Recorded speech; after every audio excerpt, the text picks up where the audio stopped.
भाजप प्रणित एनडीएसोबत जाण्यासाठी पवारांच्या राष्ट्रवादीमध्ये हालचाली. जयंत पाटलांच्या नेतृत्वात झालेल्या बैठकीमध्ये 9 आमदारांचा एनडीएसोबत जाण्यास कळ. सूत्रांची माहिती. शरद पवार अंतिम निर्णय घेणार.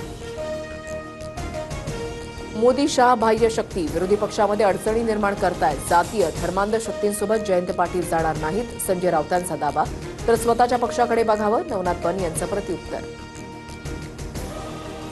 उपमुख्यमंत्री एकनाथ शिंदे आज दिल्ली दौऱ्यावर. पवारांसोबतची बैठक आणि केंद्रीय मंत्रिमंडळ विस्ताराच्या पार्श्वभूमीवर शिंदेंच्या दौऱ्याला महत्त्व.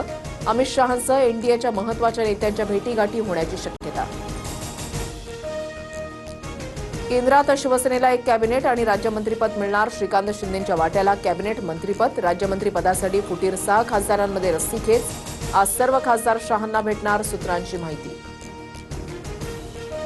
राष्ट्रवादी काँग्रेस पक्षाचा अर्ध खात्यावर दावा कायम. पक्षाचे प्रमुख नेते लवकरच मुख्यमंत्री फडणवीसांची भेट घेणार. सूत्रांची माहिती. सुनेत्रा पवारांच्या पक्षातील राष्ट्रीय अध्यक्षपदाला पक्षातूनच आव्हान. पक्षाचे राष्ट्रीय सचिव सच्चिदानंद सिंह यांनी वकिलाच्या मार्फत नोटीस पाठवली. पुन्हा निवडणूक घेण्यासह कार्यकारिणीची यादी रद्द करण्याची मागणी. सुनेत्रा पवारांची अध्यक्षपदी निवड नियमांप्रमाणेच झाली आहे. कायदेशीर सल्ला घेऊन सच्चिदानंद सिंह यांच्या नोटिशीला उत्तर देणार. राष्ट्रवादीचे प्रदेशाध्यक्ष सुनील तटकरे यांचं वक्तव्य.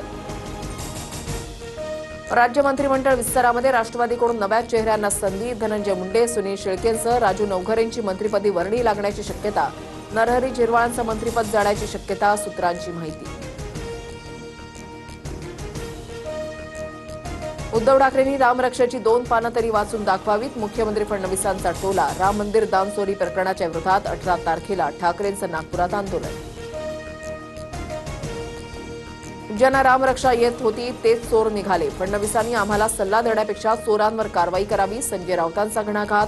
तर संघासह सर्व पक्षांनी आंदोलनामध्ये सहभागी व्हावं, राऊतांचं आवाहन. जो राम का नहीं वो किसी काम का नहीं हे आता उद्धव ठाकरेंना समजलं. ठाकरेंना उशिरानं सुचलेलं शहाणपण. ठाकरे सेनेच्या रामरक्षा आंदोलनावर उपमुख्यमंत्री शिंदेंची टीका. बोगस बियाणं प्रकरणामध्ये राज्यात 18 कंपन्यांवर कारवाईचा बडगा. 30 जुलैपूर्वी कर्जमाफीची रक्कम शेतकऱ्यांच्या खात्यामध्ये येणार. कृषीमंत्री दत्ता भरणे यांची माहिती. प्रशांत महासागरातील एल निनो आणखी प्रभावशाली. अफगाणिस्तानातून कोरडे वारे भारताच्या दिशेनं. परिणामी राज्यात मान्सून निष्क्रिय. बळीराजा चिंतेत. 20 जुलैनंतर मान्सून पुन्हा सक्रिय होणार असल्याचा अंदाज.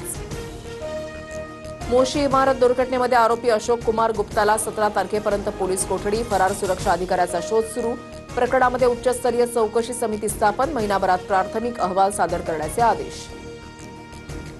बांधकाम कामगारांच्या मृत्यूनंतर कुटुंबाला आर्थिक सहाय्य मिळणार. नैसर्गिक मृत्यू झाल्यास 3,50,000 रुपये तर अपघाती मृत्यू झाल्यास 6,50,000ची मदत मिळणार. पंढरपुरात 15 दिवस मांस विक्रीवर कडक बंदी. उद्यापासून 29 जुलै दरम्यान मांस विक्री पूर्णपणे बंद. आषाढी वारीच्या पार्श्वभूमीवर प्रशासनाचा मोठा निर्णय. अमेरिका